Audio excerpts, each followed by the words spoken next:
నంద్యాల జిల్లా ఆత్మకూరు పట్టణంలోని స్థానిక తెరిస్సా కళాశాల నందు సిపిఎం పార్టీ ఆధ్వర్యంలో మత సామరస్యం వర్ధిల్లాలి, దేశ సమైక్యత సమగ్రత కోసం పాటుపడాలనే నినాదంతో సదస్సు కార్యక్రమం నిర్వహించారు. ఉగ్రవాదం, మతోన్మాదం అనేవి ఏ ఒక్క కులానికి, మతానికి సంబంధించినవి కాదని, వీటిని రూపుమాపడానికి ప్రజలంతా ఐక్యంగా పోరాడాల్సిన అవసరం ఉందని సిపిఎం పార్టీ రాష్ట్ర కార్యదర్శి వర్గ సభ్యులు ప్రభాకర్ రెడ్డి, జిల్లా కార్యదర్శి వర్గ సభ్యులు యేసురత్నం, నరసింహనాయక్, కృషి పండ్ల తోటల సంఘం అధ్యక్షులు మహబూబ్ బాషాలు అన్నారు. ఈ కార్యక్రమంలో వాకిటిపేట కౌలు రైతు సంఘం అధ్యక్షులు Ashraf Ali, Srinivasulu, CPM party senior నాయకులు రజాక్, పట్టణ కార్యదర్శి రణధీర్, పట్టణ నాయకులు రామ్ నాయక్, సురేంద్ర, నాగేశ్వరరావు, వీరన్న, కొత్తపల్లి మండల కార్యదర్శి స్వాములు, ఆత్మకూరు మండల నాయకులు వెంకటేశ్వర్లు, మాభాష, సంజీవరాయుడు, దాసు, కిరణ్, పాలశివుడు, తుమ్మలూరు శివకుమార్ పాల్గొన్నారు.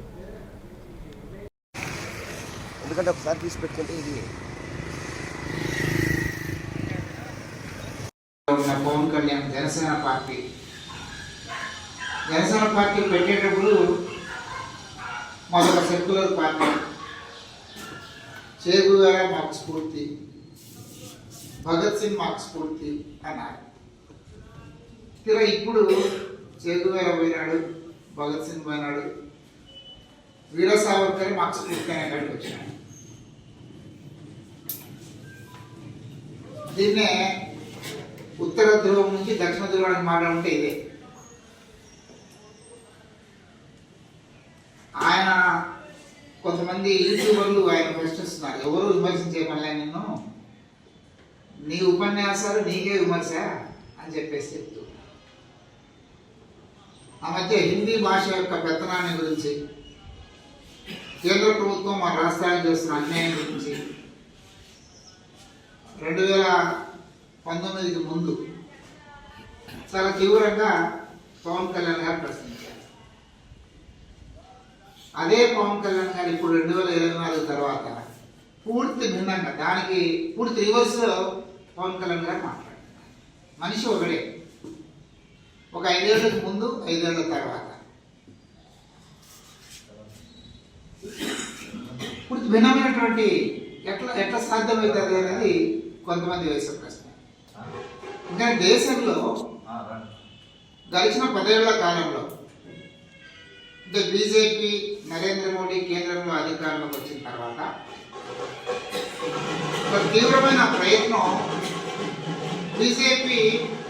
బీజేపీకి సంబంధించిన భావజాలం ఉండే రకరకాల సంస్థలు, అది ఆర్ఎస్ఎస్ పేరు మీద, బజరంగ్ దళ్ పేరు మీద, విశ్వ హిందూ పరిషత్ పేరు మీద అనేక రూపాల్లో, అయితే 1-2 కాదు, అనేక వందల సంస్థలు ఈరోజు మన దేశంలో ఒక భావజాలాన్ని ప్రచారం చేసే పనిలో ఉన్నాయి. ఇది ప్రమాదకరం అని చెప్పి సిపిఎం పార్టీ భావిస్తుంది. ఎందుకని ప్రమాదకరం? భారత్ అనే ఒక భావన బ్రిటిష్ వారి రాకముందు లేదు. బ్రిటిష్ పాలనకు ముందు మన దేశం, మేమంతా భారతీయులం, మాది భారతదేశం అనే ఒక స్ఫూర్తి దేశమంతా లేదు. దేశంలో అనేక రకాల పాలన సాగించిన రకరకాల వాళ్ళు ఉన్నారు. ఇంకొక మాట చెప్పాలంటే, మొఘలుల కాలంలో దేశమంతా ఒక రాజకీయ, లేదా అశోకుడి కాలంలో దేశమంతా ఒక రాజకీయ, భారతదేశం అంతా ఒక దేశం అనే ఒక పరిపాలన సాగింది. కానీ ఆ మధ్యలో కూడా చాలా సంవత్సరాలు, వందల సంవత్సరాలు భారతదేశం భిన్నమైన పాలకుల,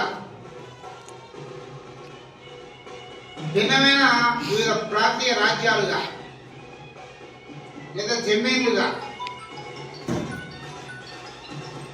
రాజ్యం సాగింది. మన వరకే మనం తీసుకుంటే విజయనగర పరిపాలన కింద చాలా కాలం మనం ఉన్నాం. విజయనగర రాజులు మనం పరిపాలించారు, శ్రీకృష్ణదేవరాయ మనందరికీ తెలుసు. అట్లా హైదరాబాద్ నైజాం నవాబు, హైదరాబాద్ ప్రాంతం అంతా మొదట మనది కూడా, మన ప్రాంతం కూడా హైదరాబాద్ నవాబు కింద ఉంది. అయితే బ్రిటిష్ వాళ్ళు నైజాం నవాబు ఒప్పందంలో భాగంగా మన రాయలసీమ ప్రాంతం, ఆంధ్ర ప్రాంతం బ్రిటిష్ వాడి పాలన కిందకి వచ్చింది. హైదరాబాద్ నిజాం నవాబ్ పాలన కొనసాగింది. కర్ణాటక